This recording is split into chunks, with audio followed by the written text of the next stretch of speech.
हमारा चैप्टर है redox reaction. Table of content है इंट्रोडक्शन एंड ऑक्सीडेशन स्टेट। इस चैप्टर में हम सिर्फ और सिर्फ आज के इस लेक्चर में इंट्रोडक्शन और ऑक्सीडेशन स्टेट को देखेंगे और किसी चीज को नहीं। तो चलो शुरू करते हैं। Redox reaction. रेडॉक्स रिएक्शन क्या है? Redox reaction is a chemical reaction जहाँ पे ऑक्सीडेशन और रिडक्शन दोनों एक साथ होते हैं।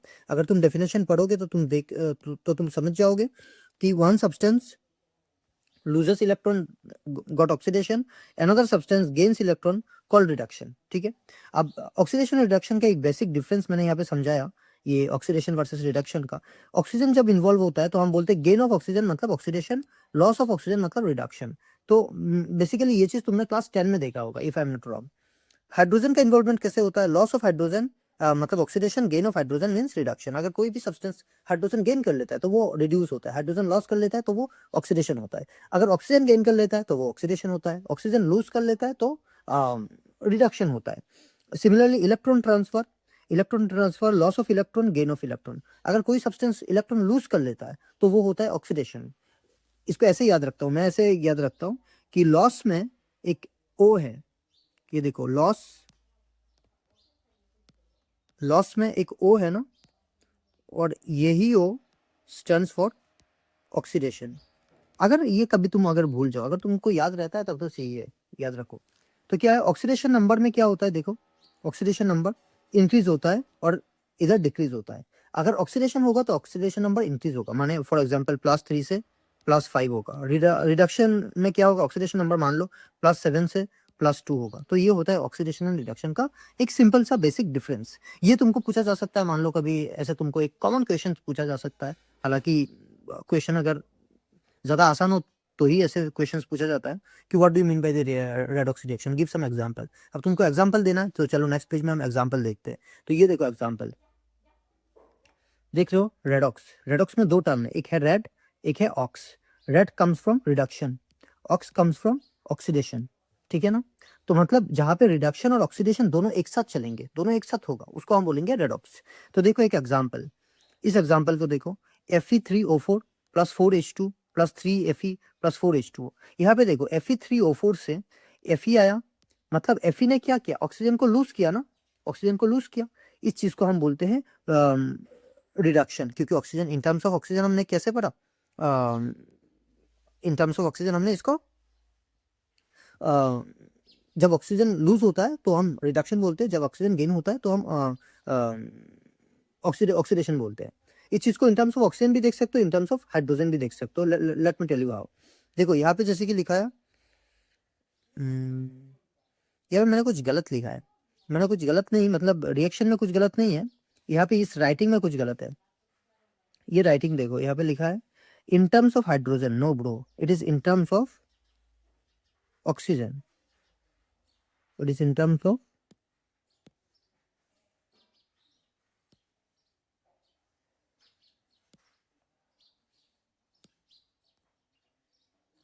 Sinan review yerinde yerde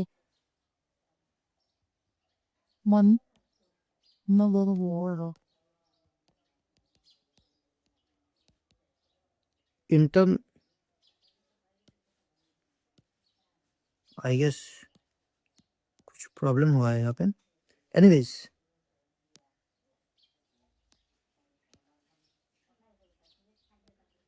ये है इन टर्म्स ऑफ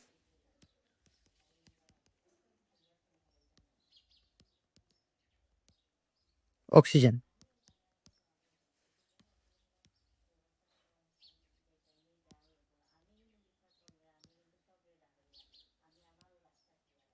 अगर ऑक्सीजन के टर्म में तुम देखो, ऑक्सीजन कोई लूज कर रहा है, Fe ऑक्सीजन लूज कर रहा है, पहले Fe के पास ऑक्सीजन था, अब Fe ऑक्सीजन लूज कर रहा है तो Fe हो चुका है, तो ये हो गया उसका रिडक्शन।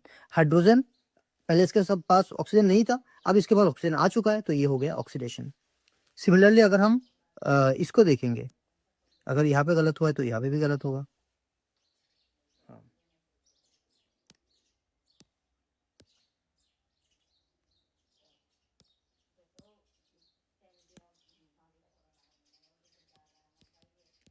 इन टर्म्स ऑफ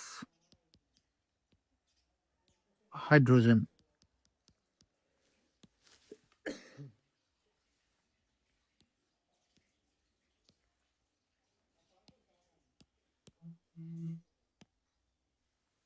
ठीक है।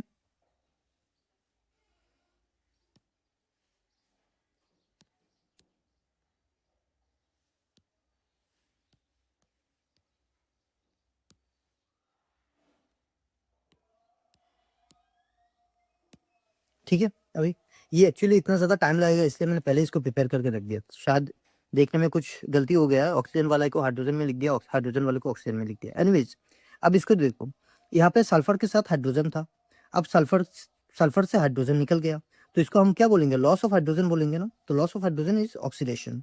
इस क्लोरीन पहले खाली था, अब क्लोरीन के साथ हाइड्रोजन आ गया, तो यहाँ पे गेन ऑफ हाइड्रोजन हुआ ना, तो मतलब ये रिडक्शन हुआ है। ठीक है। सिमिलरली अब Zn और CuSO4, अब Zn क्या हुआ है देखो, Zn Zn से ZnSO4 बना, मतलब Zn2+ बना। ZnSO4 में Zn का वैलेंसी कितना होगा? +2। तो क्या होगा? Zn ने इलेक्ट्रॉन को लूज किया, तो ये होगा ऑक्सीडेशन। लेकिन कॉपर जब CuSO4 था, CuSO4 में उसका चार्ज क्या होगा? Cu2+। Cu2+ से अब वो हो गया Cu, तो उसने क्या किया? 2+ से अगर 0 होता है मतलब उसने इलेक्ट्रॉन खाया, इलेक्ट्रॉन गेन किया, तो इसको गेन ऑफ इलेक्ट्रॉन मतलब रिडक्शन होते हैं। ये है एक सिंपल बेसिक इंट्रोडक्शन रेडॉक्स का। और ये जो मैं तुमको अभी दिखा रहा हूँ ये बेसिकली क्लास 11 का है ही नहीं, ये तो क्लास 10 का कॉन्सेप्ट है जो तुमको पहले भी मिला होगा। ठीक है ना। अब आओ क्लास 11 के कॉन्सेप्ट में, बेसिकली हमारे एग्जाम पॉइंट ऑफ व्यू से क्या इंपॉर्टेंट है। तो देखो, ऑक्सीडेशन स्टेट या फिर oxidation number, that calculation is most important from our exam point of view. इसको हम थोड़ा धीरे धीरे देखेंगे, समझेंगे, ताकि ये हमें अच्छे से समझ में आए। सबसे पहली बात है ऑक्सीडेशन नंबर। सर ये ऑक्सीडेशन नंबर होता क्या है? ऑक्सीडेशन नंबर होता है अपैरेंट चार्ज, किसी के ऊपर अपैरेंटली या फिर रिलेटिवली कितना चार्ज है। मतलब इसका मतलब क्या है? फॉर एग्जाम्पल तुम्हारे पास है KCl, K+Cl-, ये तो तुमको पता है, तुम्हारे पास है KCl, K+Cl-। तुम आसानी से बोल सकते हो कि K का ऑक्सीडेशन स्टेट है, तुम आसानी से बोल सकते हो कि K का चार्ज है +1 और Cl का चार्ज है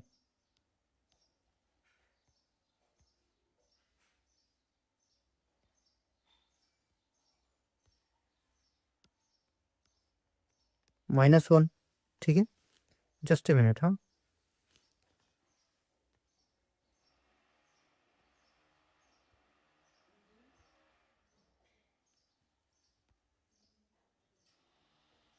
और Cl का चार्ज है -1। ठीक है। लेकिन मान लो अगर तुम्हारे पास एक क्वेश्चन ऐसा है, HCl, अब HCl में बॉन्ड है, कोई पर्टिकुलर चार्ज नहीं है कि प्लस माइनस, ऐसा कुछ नहीं है। तो अब यहाँ पे अपरेंटली रिलेटिवली इनके ऊपर चार्ज तो नहीं है, लेकिन रिलेटिवली इनके ऊपर क्या चार्ज हो सकता है? अगर तुम देखो तो Cl का इलेक्ट्रोनेगेटिविटी ज्यादा है, तो Cl खींचेगा तो डेल नेगेटिव, हाइड्रोजन खींच नहीं पाएगा, हाइड्रोजन से खींचा जाएगा तो हाइड्रोजन डेल पॉजिटिव। इतना तो तुमको आता है कि नहीं है? अब इस केस में अगर हम रिलेटिवली देखें तो हाइड्रोजन के ऊपर +1 चार्ज आया और क्लोरीन के ऊपर -1 चार्ज आया, आया कि नहीं आया? इस चीज को हम बोलते हैं रिलेटिव चार्ज या फिर अपैरेंट चार्ज। इसी को हम बोलते हैं ऑक्सीडेशन स्टेट। ऑक्सीडेशन स्टेट मतलब अगर मान लो कोई एक आयनिक कंपाउंड हो, KCl, मान लो उस तुम्हारे पास आया K2O, ये सब आयनिक कंपाउंड, हमें पता है O होगा -2, क्या होगा +1, ये हमें पता है, ये हमारा नॉर्मल फॉर्मल चार्ज होता है। ठीक है ना। अब अगर हमारे पास ऐसे कंपाउंड्स आ गए, जैसे कि ये तुम्हारा HCl का जो एग्जांपल दिखाया तुमको स्क्रीन पे देखो, HCl का जो एग्जांपल दिखाया है, ऐसे एग्जांपल में ये रिलेटिवली ये पॉजिटिव होता है और ये निगेटिव होता है। क्यों निगेटिव का रीजन क्यों है? क्या है? क्योंकि क्लोरीन इलेक्ट्रॉन को ज्यादा खींचेगा क्योंकि उसका इलेक्ट्रोनेगेटिविटी ज्यादा है। तो हाइड्रोजन के ऊपर आया डेल पॉजिटिव, क्लोरीन के ऊपर आया डेल नेगेटिव। लेकिन क्योंकि ये लोग सिंगल बॉन्डेड में है, तो हम बोल सकते हैं कि हाइड्रोजन के ऊपर +1 और क्लोरीन के ऊपर -1। इसको हम बोलते हैं अपैरेंट चार्ज या फिर ऑक्सीडेशन स्टेट। अब नोट इसमें क्या है कि oxidation number is defined for an element. हाँ, इस चीज को याद रखना। ऑक्सीडेशन नंबर जब हम बोलते हैं, लोग कभी कभार ऐसे मिस्टेकनली ऐसे बोल लेते हैं कि oxidation number of CO2। Oxidation number of कभी भी कोई एटम मॉलिक्यूल नहीं हो सकता है, oxidation number of an element होता है या फिर एक एटम होता है। बात समझ में आ रहा है? तो जैसे कि मैं अगर कभी ऐसे लिखूं, मान लो एक लाइन में लिखता हूं कि oxidation number of CO2 is 4, अगर मान लो ये लाइन में लिखता हूं, तो ये लाइन टेक्निकली ये गलत है, ये स्टेटमेंट गलत है, ऐसे कभी कोई लाइन नहीं हो सकता है। लेकिन मैं अगर लिखूं कि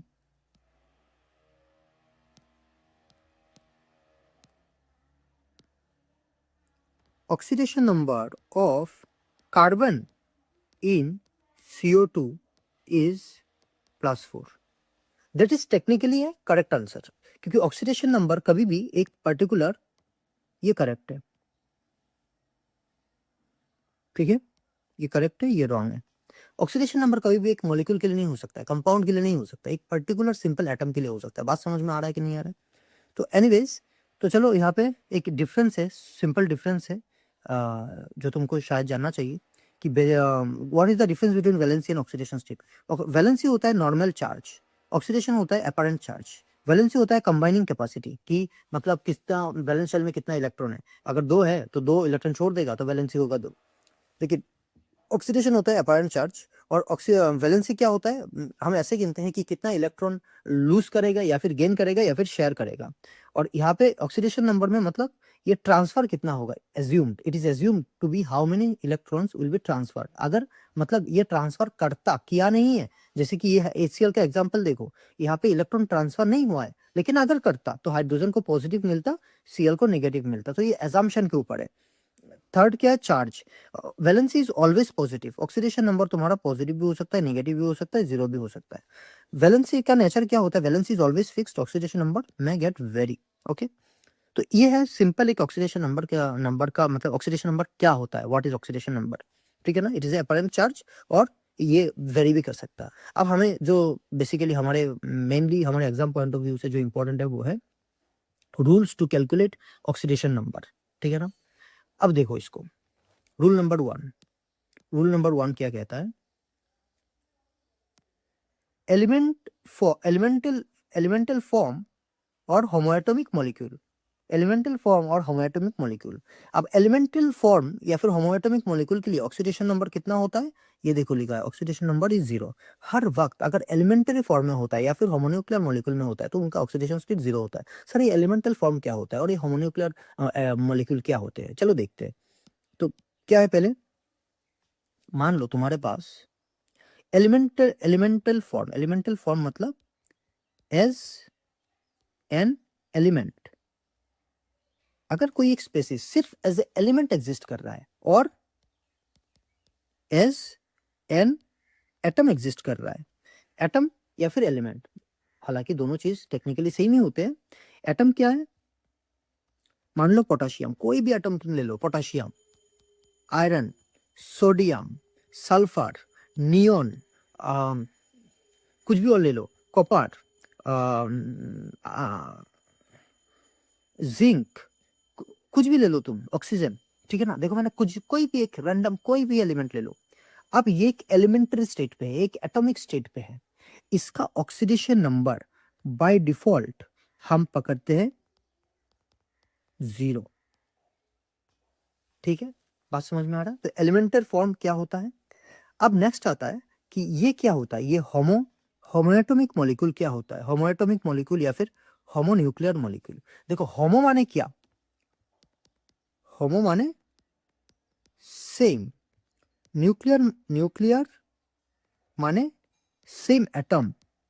अगर सेम एटम के मॉलिक्यूल होते हैं, सेम एटम के मॉलिक्यूल मतलब for example H2, N2, O2, F2, Br2, Cl2, P4, S8, बात समझ में आ रहा है, सब सेम एटम से बने हैं ये मॉलिक्यूल्स। तो इनके भी ऑक्सीडेशन स्टेट को हम क्या पकड़ेंगे, ऑक्सीडेशन स्टेट, या फिर ऑक्सीडेशन स्टेट और ऑक्सीडेशन नंबर सेम चीज होता है। ये देखो यहाँ पे लिखा है, एक ऑक्सीडेशन स्टेट या फिर एक ऑक्सीडेशन नंबर, दोनों ही सेम ही होते हैं, ठीक है ना, कुछ अंतर नहीं है इनमें। तो इनका ऑक्सीडेशन नंबर क्या होगा, तो अगर मैं कभी ON लिख दूं या फिर OS लिख दूं, you can assume that both are same, oxidation number इनका हमेशा 0 होगा। बात समझ में आ रहा है कि नहीं आ रहा है, ठीक है ना। तो इस चीज को एकदम से दिमाग में रख लेना, इनका ऑक्सीडेशन नंबर हमेशा 0 होगा। रूल 1 खत्म। ऐसे करके हम 8 रूल देखेंगे, 8 रूल इजी है, ठीक है ना। फिर हम उसके नेक्स्ट स्टेप में जाएंगे, हम उसके एप्लीकेशन देखेंगे, that is calculation of oxidation number. तो देखो रूल 2 में क्या है, मोनोएटॉमिक आयन। मोनोएटॉमिक आयन क्या है, मोनोएटॉमिक आयन मतलब एटम एक ही है। टर्म्स को ध्यान से समझने की कोशिश करो। मोनो, मोनो मतलब सिंगल, एटॉमिक मतलब सिंगल एटम, आयन मतलब चार स्पीसीज। बात समझ में आ रहा है? तो चलो देखते हैं मोनो एटॉमिक आयन क्या होते हैं। और इनका क्या बोला है कि इनका ऑक्सीडेशन स्टेट, इनका बोला गया है कि oxidation state is same as charge, ionic charge, मतलब oxidation state is equal to their charge. तो हम क्या लिख सकते हैं, oxidation number is equal to their charge. Sir इसका मतलब क्या है, अभी दिखाता हूं। मान लो एग्जांपल, तुम्हारे पास है H पॉजिटिव, तुम्हारे पास है K पॉजिटिव, तुम्हारे पास है Na पॉजिटिव, तुम्हारे पास है लिथियम पॉजिटिव, तुम्हारे पास है और भी कुछ, मान लो ऐसे पॉजिटिव है।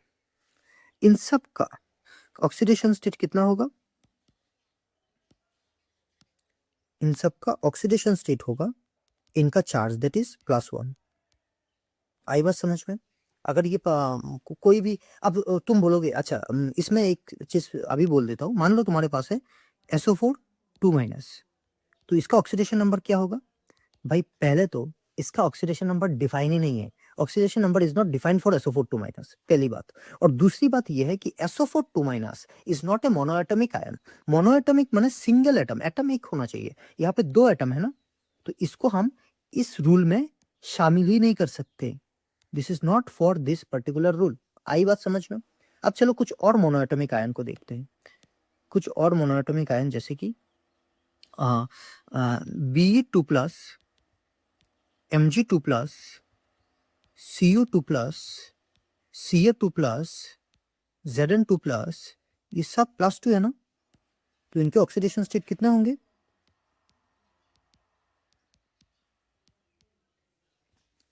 +2। नेक्स्ट मान लो हमारे पास है Al3+, Fe3+, Sc3+, और भी अगर कुछ है, अभी इतना सोच के टाइम वेस्ट करके कोई फायदा नहीं है। जब भी कोई मिलेगा तो उसका ऑक्सीडेशन स्टेट होगा +3। बात समझ में आ रहा है? हाँ। नेक्स्ट मान लो तुम्हारे पास है for example H negative, Cl negative, Br negative, I negative, तो इनका ऑक्सीडेशन स्टेट कितना होगा भाई? -1। ठीक है। नेक्स्ट मान लो तुम्हारे पास है O2 नेगेटिव, S2 नेगेटिव, इनका ऑक्सीडेशन स्टेट कितना होगा? -2। नेक्स्ट मान लो तुम्हारे पास है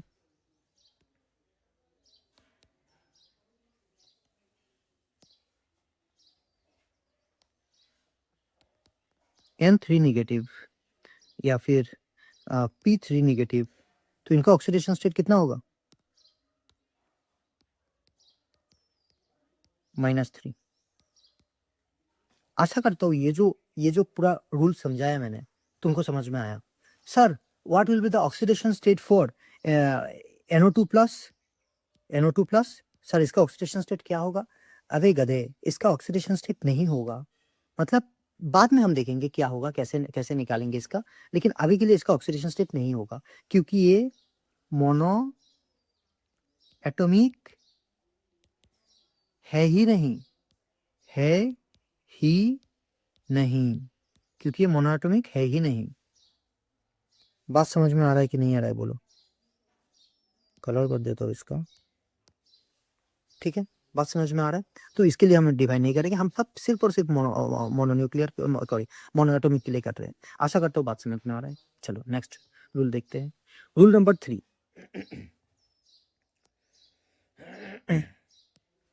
रूल नंबर 3 में क्या है?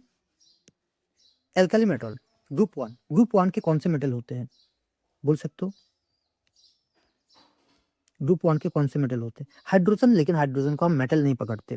लिथियम, उसके बाद सोडियम, उसके बाद पोटासियम, उसके बाद रुबिडियम, उसके बाद सीजियम, उसके बाद फ्रांशियम। हालांकि सीजियम और फ्रांशियम कंपाउंड नहीं बनाते, सीजियम भी तब भी बना लेता है, CSCl बना लेता है, लेकिन फ्रांशियम तो बिल्कुल नहीं बनाता है क्योंकि वो रेडिएक्टिव होता है। एनीवेज हमें इतना डिस्कशन का कोई तो जरूरत नहीं है। हाँ, ये ग्रुप 1 के एलिमेंट है। अब ये एलिमेंटरी स्टेट में अगर ये एज ए एलिमेंट है तो इनका ऑक्सीडेशन स्टेट कितना होगा भाई? इन एलिमेंटरी स्टेट इनका ऑक्सीडेशन नंबर होगा 0। इसमें तो कोई डाउट नहीं है ना, ये तो हमेशा होगा एलिमेंटरी स्टेट में। लेकिन यहाँ पे जो बोला जा रहा है, इस चीज को ध्यान से समझो। यहाँ पे जो बोला जा रहा है, यहाँ पे बोला जा रहा है the oxidation state of alkali metal is always +1। तुम बोलोगे सर ये तो आपने 0 बोला है, आपने तो ये 0 बोला है, ये +1 क्या हो जाएगा? भाई यहाँ पे जो ऑक्सीडेशन स्टेट बोला जा रहा है वो उस पर्टिकुलर मेटल का एलिमेंटरी स्टेट पे नहीं है, वो उस पर्टिकुलर मेटल का इन कंपाउंड है। तो हम इसको ऐसे लिख सकते हैं, इस स्टेटमेंट को हम थोड़ा सा मॉडिफाई करके ऐसे लिख सकते हैं कि the oxidation state of alkali metal in their compound or molecule is always +1। इस वर्ड पे ध्यान दो, इस वर्ड पे ध्यान दो, in their compound. In compound में ये कोई हवा में नहीं है, ऐसे नहीं है। तो कंपाउंड में इनका ऑक्सीडेशन स्टेट कितना होगा? इन कंपाउंड, इसको मैं अभी क्या लिखूंगा? इन कंपाउंड द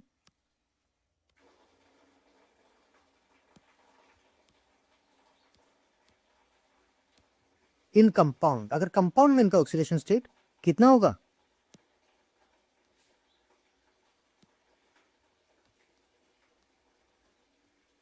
+1 होगा। बात समझ में आ रहा है कि नहीं आ रहा है? ठीक है, तो इस डिफरेंस को समझना तुम कि एलिमेंटरी स्टेट क्या होता है और कंपाउंड क्या होता है। ठीक है, नेक्स्ट रूल 4। यहाँ पे क्या लिखा है भाई? यहाँ पे लिखा है the oxidation state of alkali earth metal. अब एल्काली अर्थ मेटल का, एल्काली अर्थ मेटल कौन से होते हैं? ग्रुप 2 के। अरे in their compound is always +2। तो इस चीज को समझो, इन देयर कंपाउंड, कंपाउंड की बात किया जा रहा है, नॉर्मली एलिमेंटरी स्टेट में नहीं। अगर एलिमेंटरी स्टेट में अगर हम देखें तो क्या होते हैं, जैसे कि एग्जांपल ग्रुप 2, ग्रुप 2 में कौन कौन से आते हैं? Beryllium, next magnesium, next calcium, strontium, barium, radium. ठीक है ना, ये आते हैं। अब एलिमेंटरी स्टेट में तो इनका भी ऑक्सीडेशन स्टेट 0 होगा।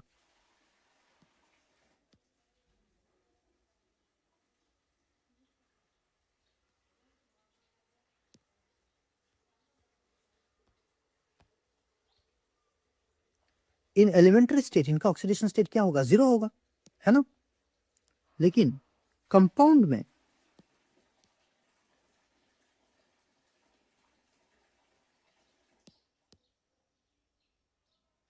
इन कंपाउंड इनका ऑक्सीडेशन स्टेट कितना होगा?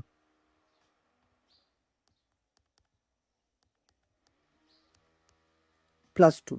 तो इस चीज को भी तुम अपने दिमाग में ये घुसा देना कि कंपाउंड में इनका ऑक्सीडेशन नंबर होगा +2।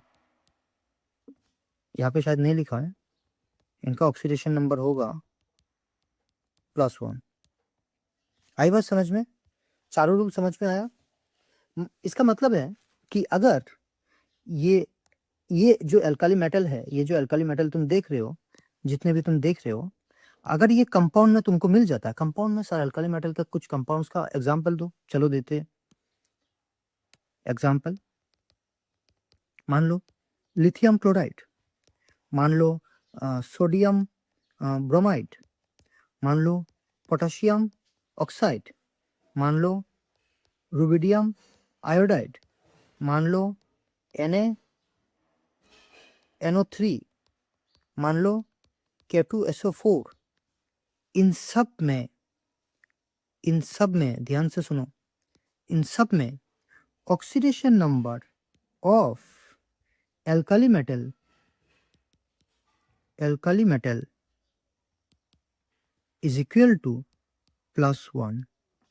बात समझ में आ गया कि नहीं आया है? कोई सा भी अल्काली मेटल तुम ले लो, यहाँ पे अल्काली मेटल क्या है, यहाँ पे अल्काली मेटल लिथियम ले लो, या फिर सोडियम ले लो, या फिर पोटाशियम ले लो, या फिर रुबिडियम ले लो, या फिर Na ले लो, या फिर पोटाशियम ले लो, कुछ भी ले लो। सबका ऑक्सीडेशन स्टेट कितना होगा भाई? सबका ऑक्सीडेशन स्टेट +1 होगा। बात समझ में आ रहा है कि नहीं आ रहा है? ठीक है, इनका जैसे एग्जाम्पल है, मान लो तुमने लिया, हाँ, BeCl2 एग्जाम्पल, मान लो तुमने लिया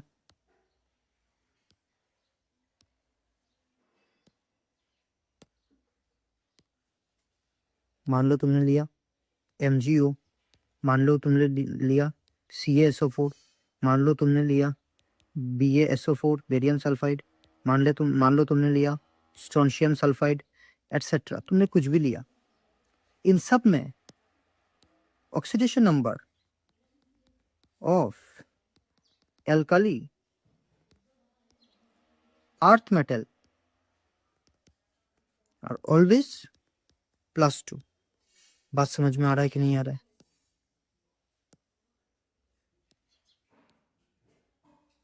बात समझ में आ रहा है? चलो, चारों रूल समझ में आ गया, और चार रूल है, चारों रूल आसान है।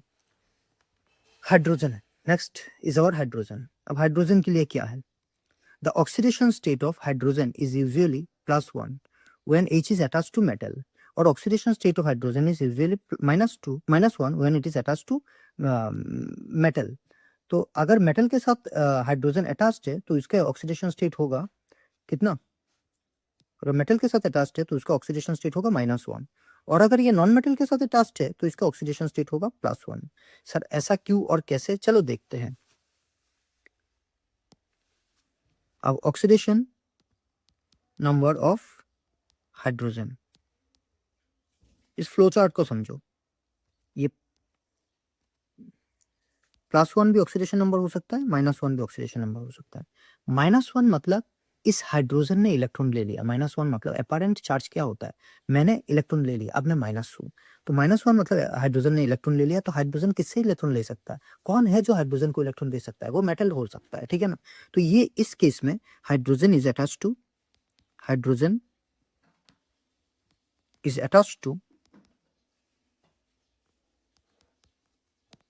मेटल। बोलो, बात समझ में आ रहा है कि नहीं आ रहा है? लेकिन इस केस में हम इसको लिख सकते हैं, hydrogen is attached to non metal,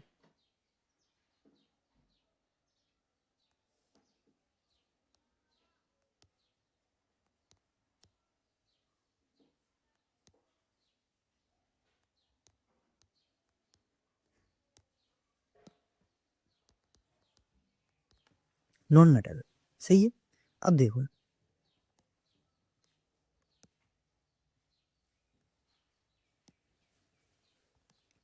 metal के साथ अगर हाइड्रोजन अटैच हो, for example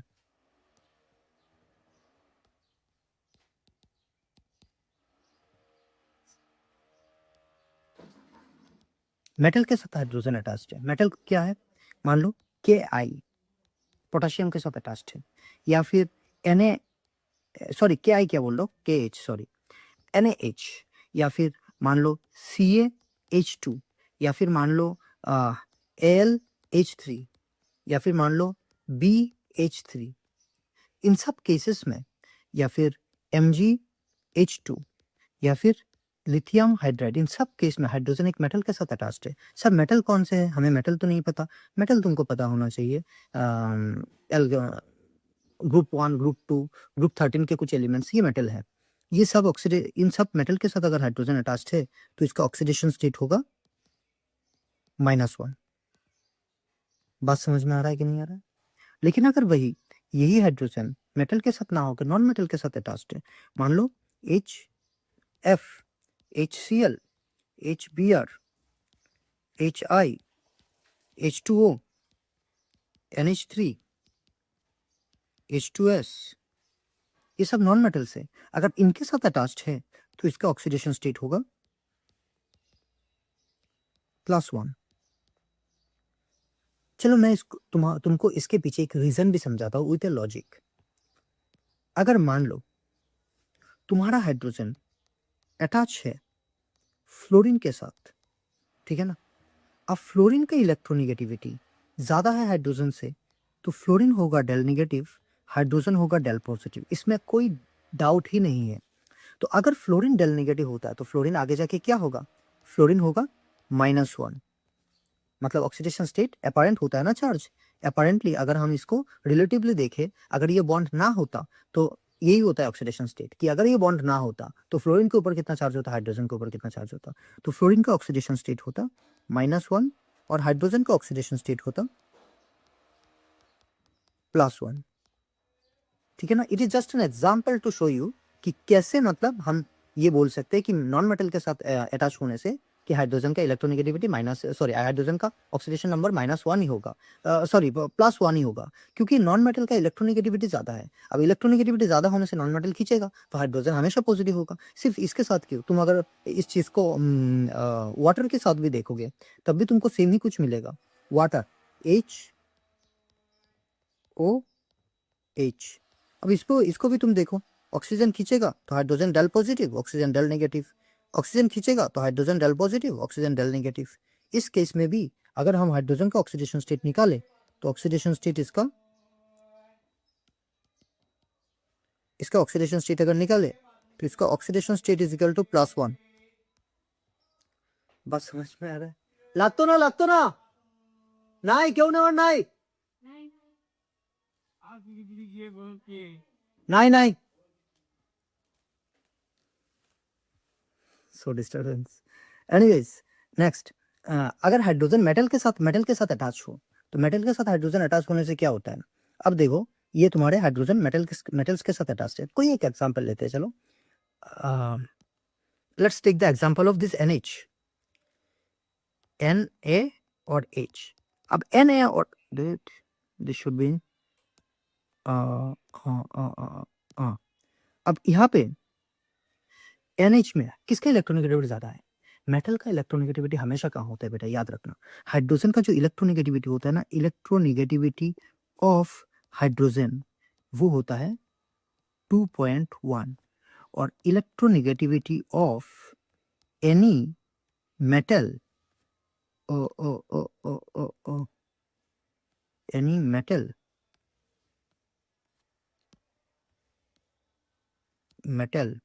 that is always less than 2.1। तो हाइड्रोजन का इलेक्ट्रोनेगेटिविटी किसी मेटल के कंपैरिजन से तो ज्यादा ही होना है ना। अगर ज्यादा ही होना है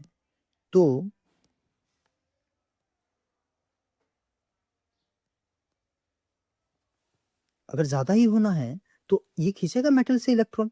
तो ये देखो अभी मेटल से ये इलेक्ट्रॉन खींच रहा है, तो अब हाइड्रोजन हो रहा है डेल नेगेटिव, मेटल हो रहा है डेल पॉजिटिव। तो अब oxidation state of this hydrogen होगा -1 और जैसे कि हमें पता है अल्काली मेटल का ऑक्सीडेशन स्टेट हमेशा +1 ही होता है। हाँ, ये सिर्फ तुमको एक समझाने के लिए कि ऐसा भी होता है। बात समझ में आ रहा है, मतलब ऐसे होता है, नॉट ऐसा भी होता है, ऐसे होता है चीजें। हालांकि अगर तुम इतना डीप ना भी जाओ तब भी चलेगा, ठीक है।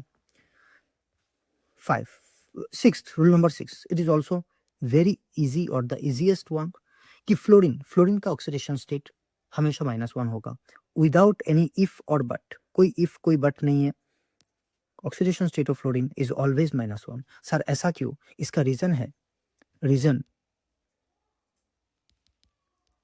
Fluorine is the most electronegative element in periodic table. ये तुमको पता है कि फ्लोरीन की इलेक्ट्रोनेगेटिविटी सबसे ज्यादा है।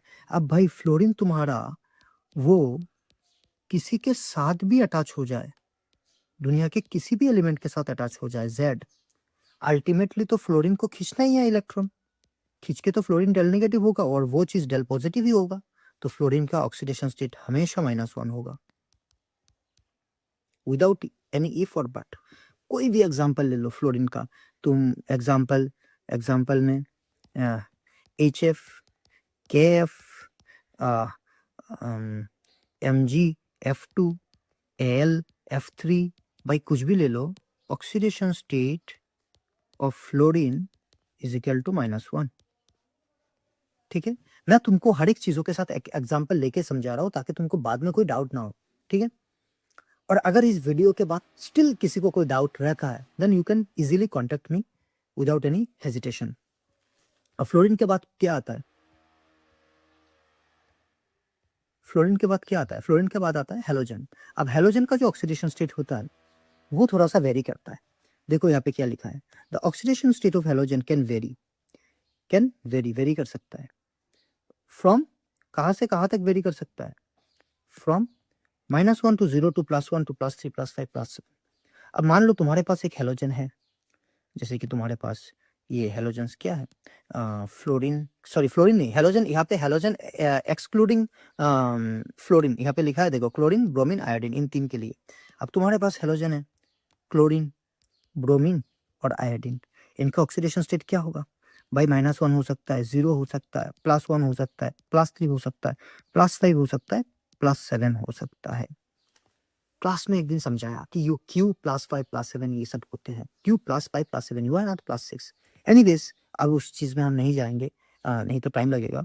अभी इसको देखो कि क्या होता है। कुछ एग्जांपल दे सकते हो सर कि कहाँ पे +-1 कहाँ पे +1 हो सकता है? चलो एक एक करते हैं, ठीक है ना? एक एग्जांपल लेते हैं क्लोरीन के साथ, विथ क्लोरीन। मान लो तुम्हारे पास है HCl। HCl में क्लोरीन का ऑक्सीडेशन स्टेट होगा -1। याद रखो यहाँ पे जो ऑक्सीडेशन स्टेट की बात हो रही है सिर्फ और सिर्फ क्लोरीन का हो रहा है, हाइड्रोजन या फिर दूसरे किसी एलिमेंट का नहीं। सर जीरो कहाँ पे होगा? अबे जीरो सिर्फ क्लोरीन ले लो या फिर एक Cl2 मॉलिक्यूल ले लो, तो ऑक्सीडेशन स्टेट कितना होगा? जीरो होगा ना, क्योंकि एलिमेंटरी स्टेट में या फिर होमोएटॉमिक मॉलिक्यूल में उसका ऑक्सीडेशन स्टेट जीरो होता है। सर +1 कब होगा? अगर क्लोरीन कोई मोर इलेक्ट्रोनेगेटिव एलिमेंट के साथ जुड़ा है। सर ये कैसे हो सकता है? हो सकता है अगर मान लो O Cl ये हो जाए तो ऑक्सीडेशन स्टेट क्लोरीन का होगा +1। सर क्या बात कर रहे हो? ऐसे कैसे हो सकता है? देखो कैसे हो सकता है।